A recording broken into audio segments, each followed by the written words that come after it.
মধ্যপ্রাচ্যে ইরানকে ঘিরে যুক্তরাষ্ট্র ইসরায়েলের চলমান উত্তেজনা ও যুদ্ধ পরিস্থিতির প্রভাবে বৈশ্বিক অর্থনীতি টালমাটাল হয়ে উঠেছে। এর সরাসরি প্রভাব পড়েছে শ্রীলঙ্কার জ্বালানি খাতে। এই পরিস্থিতিতে দেশটির সরকার জ্বালানি তেলের দাম প্রায় 4% বাড়ানোর ঘোষণা দিয়েছে।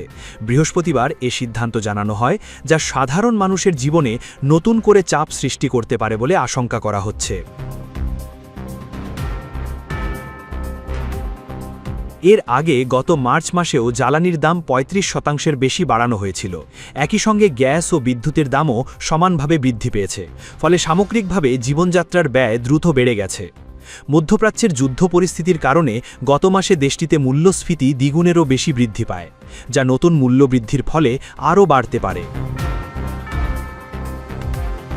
সরবরাহে বিঘ্ন ঘটায় দেশটিতে জ্বালানি ব্যবহারে রেশনিং ব্যবস্থা চালু রয়েছে। রাষ্ট্রায়ত্ত সিলন পেট্রোলিয়াম কর্পোরেশন কেরোসিনের দাম লিটার প্রতি 10 রুপি বাড়িয়ে 265 রুপি নির্ধারণ করেছে।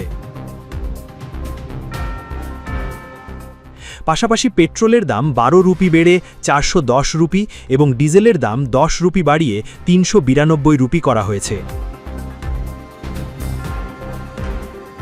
সরকারি তথ্য অনুযায়ী জ্বালানির উচ্চ মূল্যের কারণে এপ্রিলে মূল্যস্ফীতি বেড়ে 5.4% পৌঁছেছে, যা আগের তুলনায় দ্বিগুণেরও বেশি। জ্বালানি ও বিদ্যুতের দাম বাড়ায় পরিবহন ব্যয় বৃদ্ধি পেয়েছে, যার প্রভাব পড়েছে খাদ্যদ্রব্যের বাজারেও। 2022 সালের ভয়াবহ অর্থনৈতিক সংকট কাটিয়ে ধীরে ধীরে ঘুরে দাঁড়ানোর চেষ্টা করছিল শ্রীলঙ্কা। ইন্টারন্যাশনাল মনিটারি ফান্ডের ঋণ সহায়তায় অর্থনীতি স্থিতিশীল করার উদ্যোগ নেওয়া হলেও জ্বালানির উচ্চ মূল্য দেশটির পুনরুদ্ধার প্রচেষ্টাকে বড় চ্যালেঞ্জের মুখে ফেলেছে।